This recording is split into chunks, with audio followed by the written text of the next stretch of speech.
दिया है, हम ये तानाशाही नहीं करेंगे। Train coach also being set on fire and rail and road traffic also being disrupted in several parts of the state.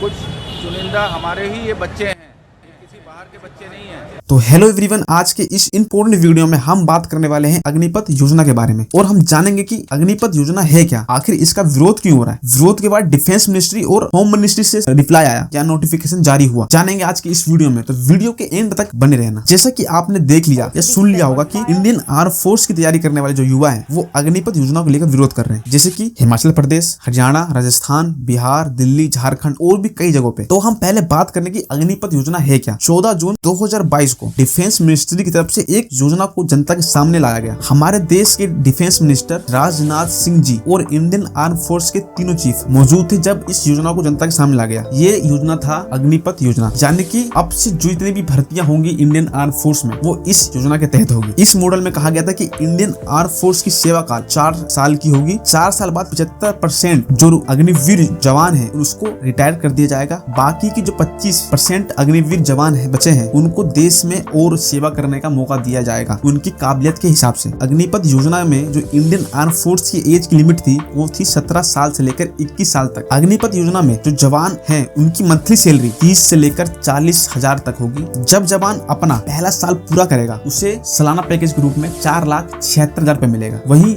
जब उसका लास्ट ईयर होगा यानी कि जब उसका चौथा साल होगा तो ये अमाउंट बढ़कर 6,92,000 हो जाएगा। और अग्निपथ योजना के अनुसार जो अग्निवीर होंगे उनको 48 लाख का बीमा कवर मिलेगा। इस योजना के अनुसार जब अग्निवीर जो जवान है जब उनका रिटायरमेंट का समय आएगा उन जवानों को 11,71,000 रुपए मिलेगा। वो इस अमाउंट से अपना बिजनेस या कुछ भी अपना करियर कर सकते हैं। फिर क्या था, जितने भी इंडियन आर्म फोर्स की जो तैयारी करने वाले जो युवा हैं वो इस योजना को लेकर विरोध जताने लगे। कई जगहों पर प्रदर्शन हुए, रेलवे को जलाया गया और पुलिस और युवा में मुठभेड़ भी हुआ, पत्थरबाजी भी हुई। इस मुठभेड़ में एक युवा की जान भी चली गई। हद तब होगी जब हरियाणा के गुरुग्राम और पलवल में इंटरनेट सेवा बंद करनी पड़ी और धारा 144 लागू करना पड़ा। अब हम जानते हैं कि युवा की मांग क्या है। युवा की मांग थी कि जो ये अग्निपथ योजना है इसको कंप्लीट हटाया जाए और पहले की तरह इंडियन आर्म फोर्स में भर्ती लिया जाए। और जो 2 साल पहले जो कोविड से पहले जितने भी नौजवान है जिनका पेपर रुका पड़ा था उसी पेपर को लिया जाए और उनकी भर्ती करवाया जाए। इस विरोध में युवा के साथ बड़े बड़े पॉलिटिशियन जो उनके साथ में खड़े थे और उन्होंने भी यही कहा कि ये अग्निपथ योजना लागू नहीं होना चाहिए। जब ये विरोध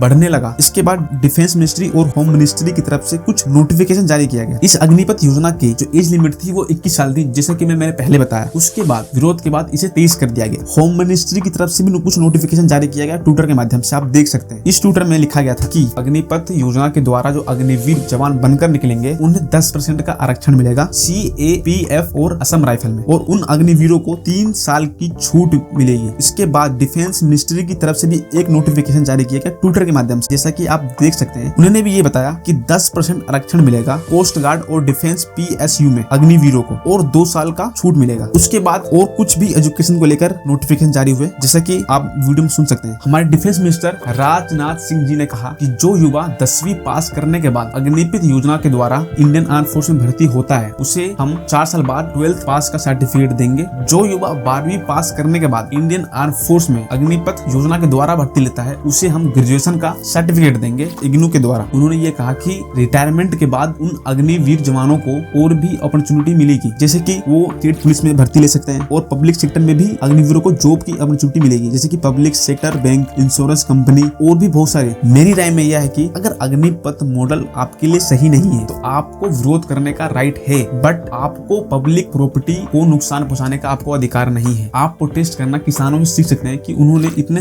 लंबे समय तक प्रोटेस्ट किया और उन्होंने किसी तरह की पब्लिक प्रॉपर्टी पर कोई नुकसान नहीं पहुंचाया और सरकार को यानी गवर्नमेंट को उस कृषि कानून को वापस लेना पड़ा। मेरा मानना है कि किसी भी तरह से आप सही नहीं कहलाएंगे अगर आपने विरोध करके पब्लिक प्रॉपर्टी को नुकसान पहुंचाया। अभी BCC न्यूज के जो ट्विटर हैंडल पे उन्होंने बताया कि 200 करोड़ का रेलवे की प्रॉपर्टी का नुकसान हुआ। आप क्या सोचते हैं इस चीज को लेकर? अपनी राय कमेंट सेक्शन में जरूर दें। अगर वीडियो इन्फॉर्मेटिव लगा हो तो थिंक इंडिया यूट्यूब चैनल को सब्सक्राइब कर सकते हैं मोर इन्फॉर्मेटिव वीडियोस देखने के लिए।